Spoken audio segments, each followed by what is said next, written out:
한창 깊은 잠에 빠져 있어야 할 한밤중 갑자기 아이가 자지러지게 비명을 지르며 일어나 앉아 허공을 보고 몸부림치는 모습을 보신 적 있나요? 눈은 뜨고 있지만 부모를 알아보지 못하고 달래주려 해도 오히려 더 거칠게 저항하는 아이를 보며 혹시 귀신이라도 본 건 아닐까? 혹은 심각한 정서적 충격을 받은 건 아닐까? 가슴이 덜컥 내려앉습니다. 하지만 이것은 아이의 마음이 병든 것이 아니라 수면의 깊은 단계에서 얕은 단계로 넘어갈 때 뇌의 각성 조절 장치가 잠시 오작동을 일으켜 나타나는 야경증이라는 현상입니다. 야경증은 악몽과는 완전히 다릅니다.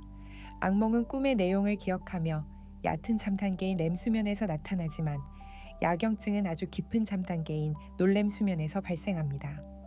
뇌는 이미 깊은 잠의 바다에 빠져 있는데 몸의 일부가 갑자기 깨어나려고 하면서 뇌의 이성은 잠든 채 공포를 느끼는 편도체만 과도하게 흥분해버린 상태입니다. 즉 아이의 뇌가 잠과 깨어남의 경계선에서 길을 잃고 헤매며 비명이라는 구조 신호를 보내고 있는 셈입니다. 우리 아이의 신경계는 아직 어른처럼 완벽하게 다듬어지지 않은 상태입니다.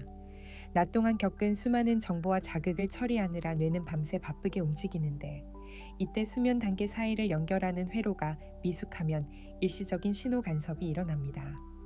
아이의 뇌는 지금 사자에게 쫓기는 것과 같은 최고 수준의 공포 에너지를 뿜어내고 있지만 정작 아이의 의식은 이 상황을 전혀 인지하지 못합니다.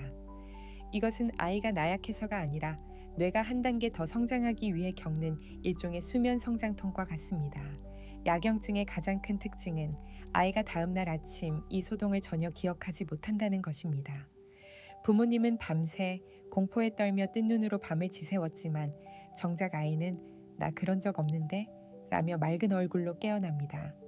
아이의 기억 저장소인 해마가 잠든 상태에서 벌어진 일이기 때문이죠.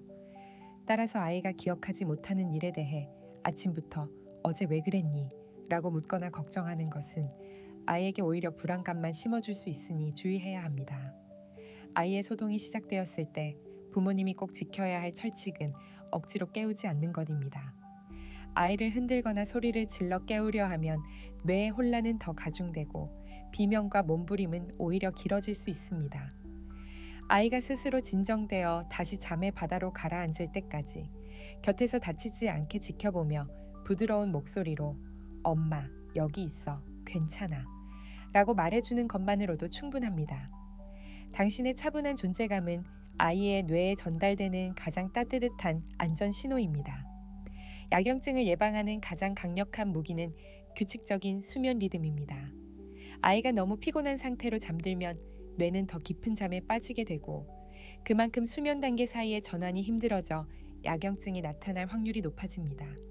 주말이나 휴일에도 정해진 시간에 자고 일어나는 습관을 들여 뇌가 수면의 박자를 일정하게 기억하도록 도와주세요. 규칙적인 생체 시계는 뇌의 각성 조절 장치를 안정시키는 가장 튼튼한 기초 공사가 됩니다. 침실의 온도를 조금 시원하게 유지하는 것도 큰 도움이 됩니다. 천이 너무 높으면 뇌의 예민도가 올라가 수면 중 각성 신호가 더 쉽게 발생합니다. 아이가 자는 동안 땀을 흘리지 않도록 쾌적한 온도를 유지하고 통기성이 좋은 가벼운 이불을 사용하세요. 시원하고 맑은 공기는 예민해진 아이의 신경계를 부드럽게 식혀주어 뇌가 밤새 평온한 휴식을 취할 수 있도록 돕는 훌륭한 진정제가 되어줍니다. 낮 동안 아이가 겪는 스트레스와 신체적 피로를 세심하게 살펴주세요. 어린이집이나 학교에서의 새로운 변화, 과도한 학습이나 운동은 아이의 신경계를 과부하 상태로 만듭니다.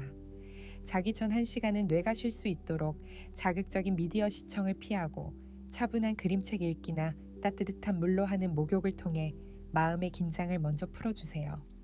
평온한 저녁 시간은 아이의 뇌가 밤새 겪어야 할 수면의 항해를 더 부드럽게 만들어줍니다. 아이가 몸부림치다 다치지 않도록 잠자리에 안전 환경을 구축하세요. 침대 아래에 푹신한 매트를 깔거나 모서리에 보호대를 부착하는 등 물리적인 위험 요소를 제거하는 겁니다. 아이가 밤새 소동을 피워도 다치지 않을 것이라는 부모님의 안심은 증상을 대하는 태도를 훨씬 더 여유롭게 만들어줍니다. 준비된 환경은 부모님의 불안을 낮추고 결과적으로 아이에게 전달되는 정서적 긴장감까지 완화시키는 긍정적인 효과를 가져옵니다. 야경증은 아이의 인생을 가두는 어둠이 아니라 아이가 더 단단한 신경계를 가진 성인으로 성장하기 위해 잠시 머무는 정거장일 뿐입니다. 대부분의 아이들은 시간이 흐르며 뇌가 성숙해짐에 따라 자연스럽게 이 현상에서 벗어나게 됩니다. 오늘 알려드린 수면 관리와 마음가짐을 통해 아이와 부모님 모두가 평온한 밤을 되찾으시길 바랍니다. 아이가 다시 고요한 잠의 바다에서 달콤한 꿈을 꾸게 될 그날을 제가 진심으로 응원하겠습니다.